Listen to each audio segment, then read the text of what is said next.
There's a version of love that feels like dread. You know it's coming, the cold shoulder, the silence that lasts 3 days, the moment they pull away right when things felt safe. And you know somewhere underneath everything that this is not what love is supposed to feel like. And yet you stay, and you go back, and when it's over, you find someone who feels exactly the same. This is not a weakness, it is not stupidity, and it is not a choice, at least not in the way you think. Neuroscientists studying the reward circuits of people in turbulent relationships found something that should change the way you understand everything about your own history. Being treated inconsistently, being hurt, then comforted, pushed away, and then pulled close activates the same dopamine pathways as being genuinely loved. Not similar pathways, the same ones. Your brain is not broken. It was just trained on the wrong data. Here is what most conversations about toxic relationships get completely wrong. They frame it as a knowledge problem. You just need to recognize the red flags. You just need to value yourself more. You just need to understand that you deserve better, but you already know all of that. You probably knew it while you were in it. The reason that knowledge doesn't help is because this isn't operating at the level of knowledge. It's operating at the level of the nervous system, deep, automatic, pre-verbal. A system that was wired before you were old enough to understand what was happening to you. And here is the part that most people have never been told. The nervous system doesn't learn what love is from a definition. It learns from pattern recognition. Whatever emotional texture was present in your earliest relationships, whatever combination of closeness, distance, warmth, and withdrawal surrounded you when you were first learning what it feels like to need someone, that texture became your nervous system's template for intimacy. Not your preferred template, not your conscious ideal, your default, the thing your body moves toward without asking your permission. So the question isn't why you keep choosing the wrong people. The question is, what did you learn love was supposed to feel like, and when did you learn it? Think about the last time a relationship felt completely calm, consistent, safe, someone who texted back, who showed up, who didn't make you guess. Did it feel like love, or did it feel like something was missing? If you're honest, and the discomfort of being honest right now is worth noticing, it probably felt flat, maybe even boring, like chemistry that wasn't quite there. That feeling is not accidental. In the 1960s, psychologist John Bowlby developed what became known as attachment theory, the idea that human beings are biologically wired to seek proximity to caregivers, and that the way those caregivers respond shapes how we relate to other people for the rest of our lives. But it was Bowlby's colleague Mary Ainsworth who did the study that should have changed everything. In a series of experiments called The Strange Situation, Ainsworth separated infants from their caregivers briefly and watched what happened when the caregiver returned. Some children were soothed immediately. Some stayed distressed long after the parent came back. And some, the ones who would later be identified as anxiously attached, did something strange. They clung and pushed away simultaneously. They wanted comfort but couldn't accept it when it was offered. These children didn't have bad parents in the traditional sense. They had inconsistent ones, parents who were warm sometimes and unavailable other times, present then distant, loving then cold. And what Ainsworth found was that inconsistency didn't reduce attachment, it intensified it. The children who could never predict whether comfort was coming became hypervigilant, desperate, preoccupied with the caregiver in a way that secure children simply weren't. That hypervigilance doesn't disappear, it grows up. But here is where it gets disturbing, because what happens inside the brain during that hypervigilance is not what anyone expected to find.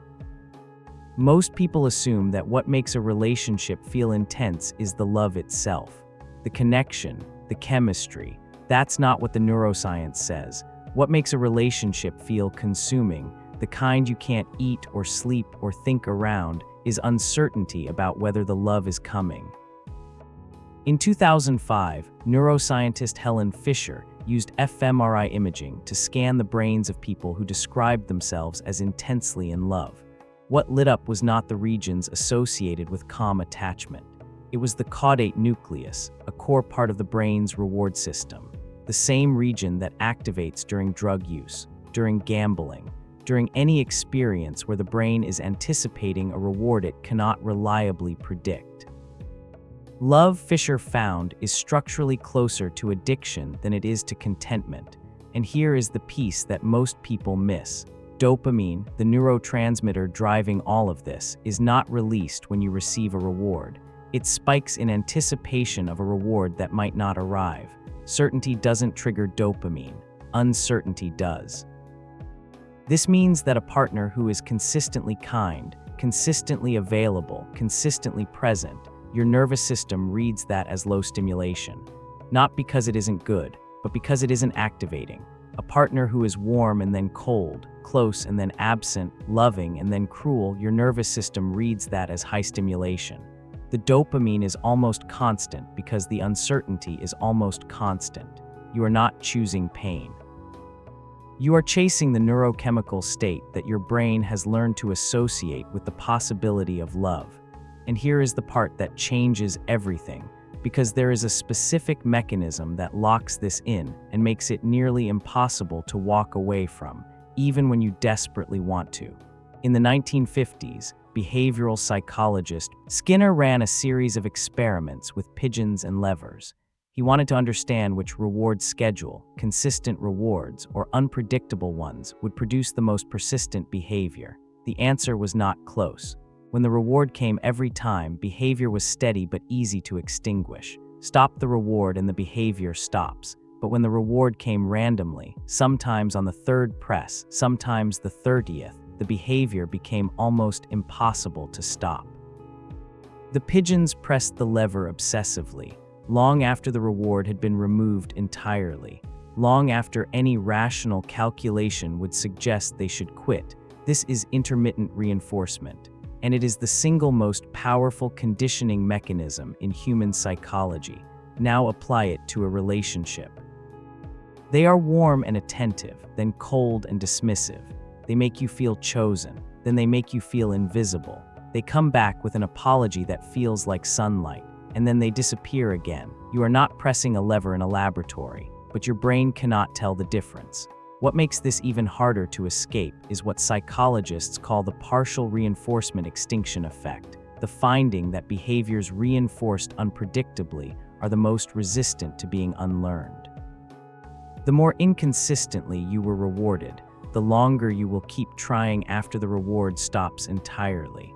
This is why people stay in relationships long past the point of any logical reason to. This is why leaving doesn't end the obsession.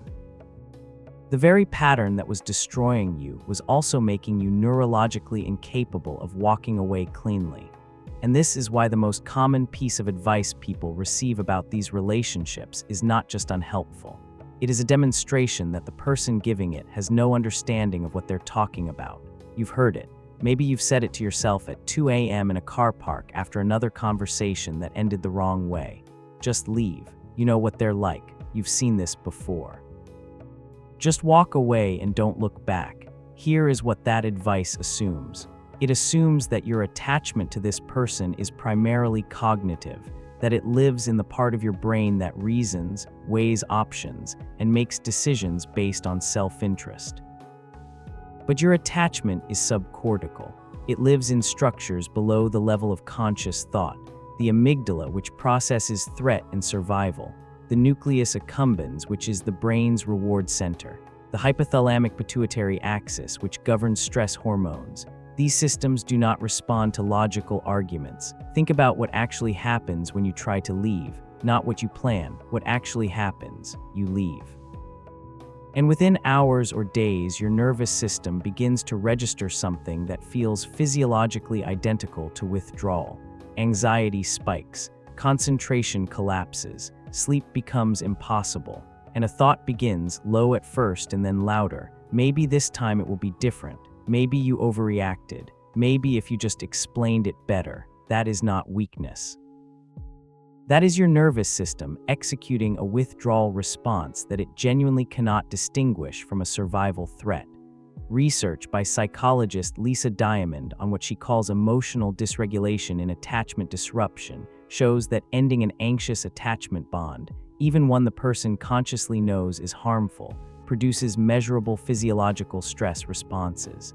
Cortisol spikes, heart rate variability decreases, inflammatory markers rise.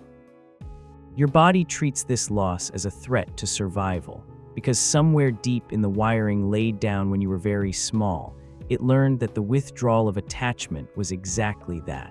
Telling someone in this state to just leave is like telling someone with a broken leg to just walk it off. Technically, it describes the direction of travel. But it shows no understanding of the injury. So what does rewiring this actually require? The honest answer is time. More time than anyone wants to hear. And a specific kind of work that most people either don't know about or resist for reasons that are themselves part of the pattern.